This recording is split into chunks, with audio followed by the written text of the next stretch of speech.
could you do one on Facebook Live too? That seems to really take off.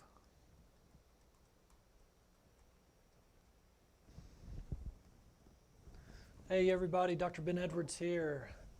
Hope you're doing well today. It is March 23rd, I believe, and I'm coming to you today with just some encouragement that it's going to be okay. This coronavirus thing will fade. I think as we see in the coming days, death rates are going down. Hopefully, some return of a little bit of normalcy to our society and our economy and all that will start to happen. We're going to go ahead and proceed with the class, our Veritas Wellness class. We'd actually planned for this to happen starting this week, March 25th, and live streamed around the world. We didn't do this just because coronavirus is here, obviously. We'd planned this a long time ago. But we're going to proceed with it and want to tell you about it.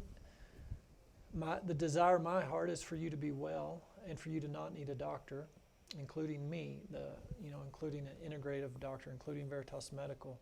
And I truly believe that our patients don't really need a doctor, they need the truth. And the truth is regarding nutrition, hydration, movement, and peace, true peace.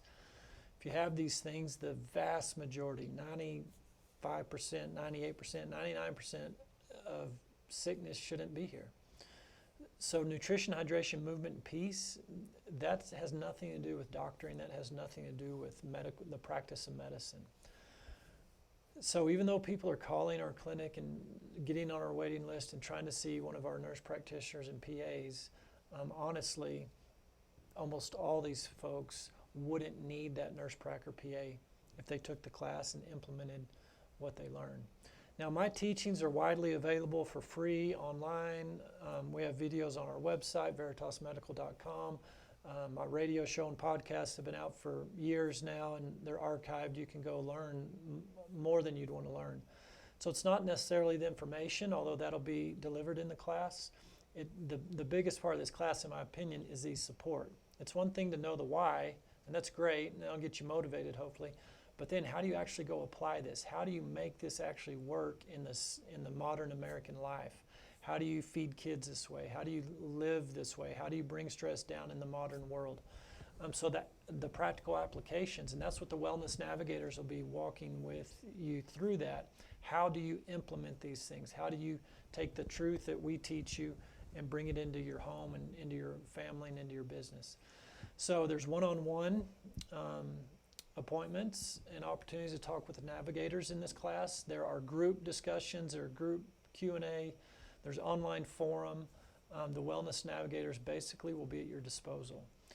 There's resources, obviously, they'll be utilizing as far as recipes and meal plans and different pantry swaps on the food in your pantry, stuff like that, teaching you the right ingredients to use, different cookbooks they'll recommend.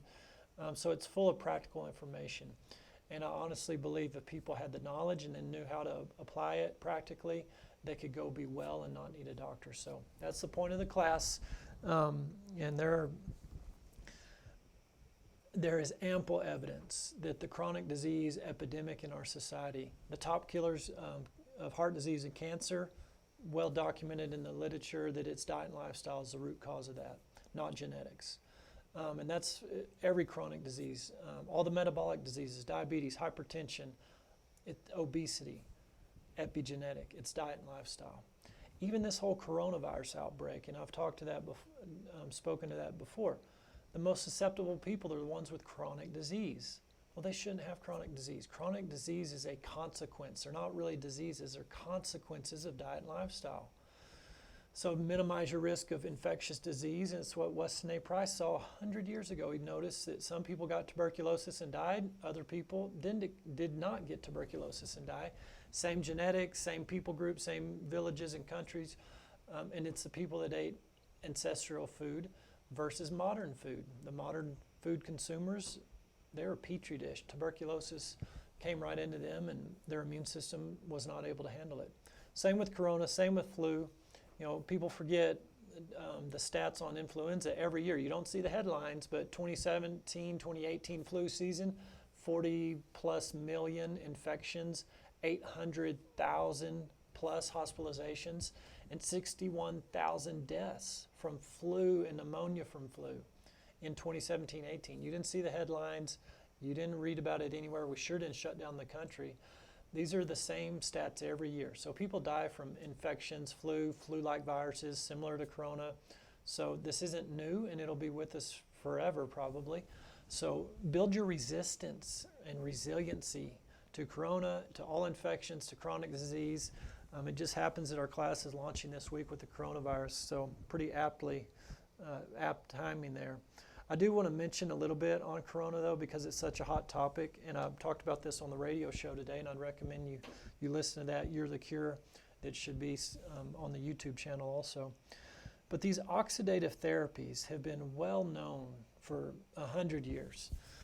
There's a published report in the Lancet in 1920 that the Spanish flu was treated with IV hydrogen peroxide and had a 50% decreased mortality rate.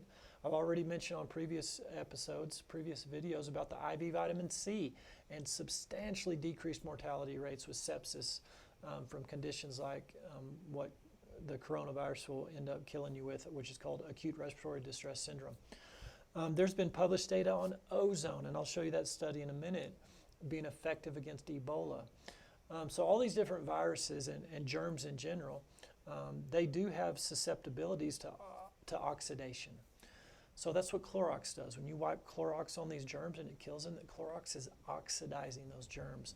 So there's multiple oxidative therapies, and actually your body uses these therapies naturally. Your white blood cells produce hydrogen peroxide. Your white blood cells produce different ozonides, ozone, as oxidative modalities to kill these bugs. So this slide here talks about these spike proteins. That's an image of the coronavirus, and those little barbs that are coming off of it, I'll circle one here. These are called the spike proteins. And all viruses have these protein finger-like projections, and that's how the virus enters the human cell. These finger-like projections stick to the cell membrane, and that's how they gain entrance into your cell and cause you to be sick. These spike proteins have a molecular group called a sulfhydryl group. The sulfhydryl groups are easily oxidized. So when you add a bunch of hydrogen peroxide or ozone or other oxidizing agents, it destroys these spike proteins on the coronavirus, and so it cannot enter your cell. It's how your natural immunity works. Your white blood cells work naturally.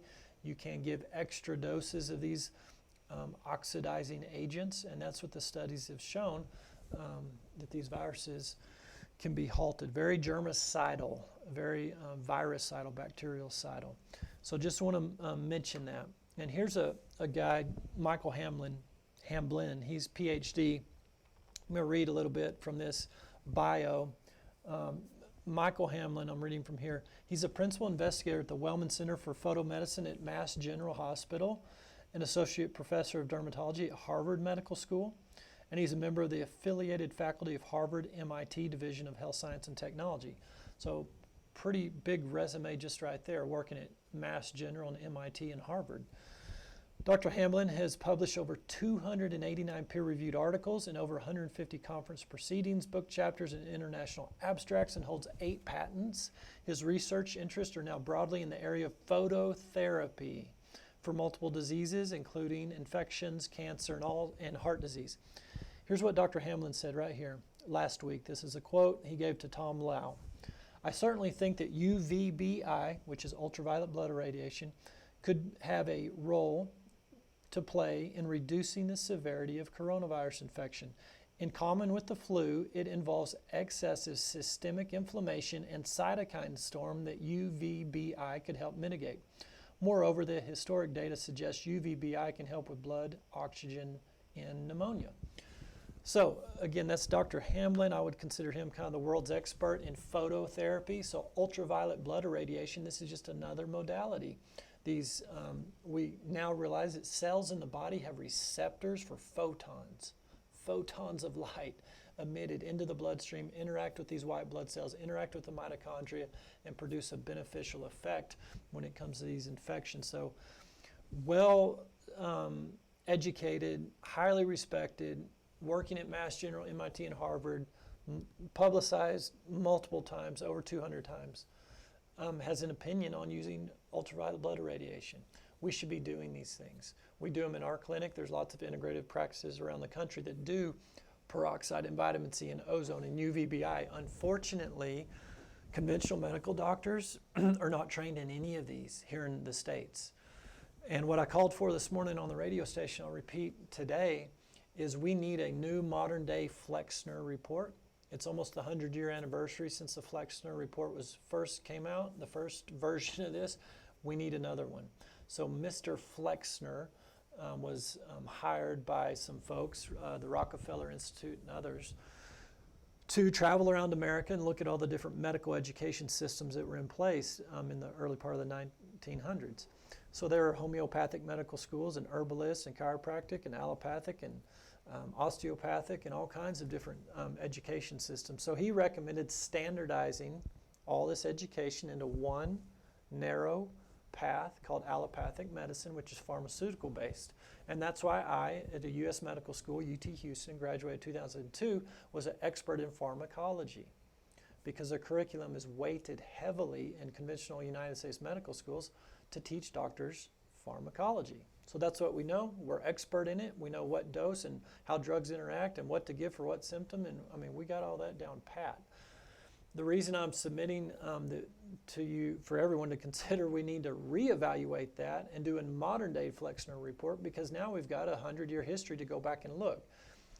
Was that decision to give narrow medical education curriculum of pharmaceutical-based medicine beneficial? Is it producing good outcomes? Is it the most beneficial way to go? And I think if we looked with a keen eye and an unbiased eye, we would see that the results aren't that good, that we maybe should consider some of these other therapies. What Dr. Hamblin's talking about here, UVBI, was very popular prior to pharmaceuticals, prior to antibiotics. It was widely used prior to the 1940s, but then it became easier and more accepted to take a pill. You know, and I'm not against antibiotics in the appropriate setting, but obviously antibiotic resistance is a big deal. Antivirals don't really work well. If they did, we'd be using them on a coronavirus. So if there are these therapies that historically have worked and there's published data with them and they're used in other countries, then I think it's something we need to definitely consider adding to the medical school curriculum. So just a little plug there for any powers that be. And I know putting natural medicine into the curriculum could impact the pocketbooks of the pharmaceutical industry, but for the benefit of the patient, I think we need to do that. So be encouraged, everybody. The body knows what to do. We can help the body. We can help the body with these even natural therapies to do what it wants to do, which is kill these bugs. But more than anything, it's about stewarding your health through the 4 pillars. There's the ultraviolet blood irradiation article I didn't mention. This is 2017. You can see that. I hope you can see that. Let me zoom in there. There you go. There's your reference on the ultraviolet blood irradiation. So be encouraged. There's lots you can do. And it may sound too simple, nutrition, hydration, movement, and peace, but that's the bedrock foundation of your body's systems to function normally. So the Veritas Wellness class will teach you the particulars about this and more evidence and more science behind it. The navigators will navigate you through changing your kitchen, changing your diet and your lifestyle with practical steps. So I encourage you all to look at veritaswellness.health, and you can email us through there. There's a website. We can answer any questions you might have, veritaswellness.health. The class starts on Wednesday, 2 days from now, March 25th. It'll be at 1:30 Central Time, live streaming for 1 hour. We'll do a class every Wednesday for an hour for 6 weeks, and then you can interact with the wellness navigators at a time convenient for you. We'll also record this class. If 1:30 doesn't work for you, you can watch the recording later. So please share this with your friends, your family, anyone you're concerned about it, who wants to know more about how to steward their health and not have to rely on drugs and vaccines as their sole hope for health. Okay, everybody. Thanks again for tuning in. Please subscribe, share this with your friends, your family. Our goal is to have every ear in America and the world really hear this so they can be at peace and know that God designed their body to be well. So be blessed, be well, and be at peace. We'll see you next time.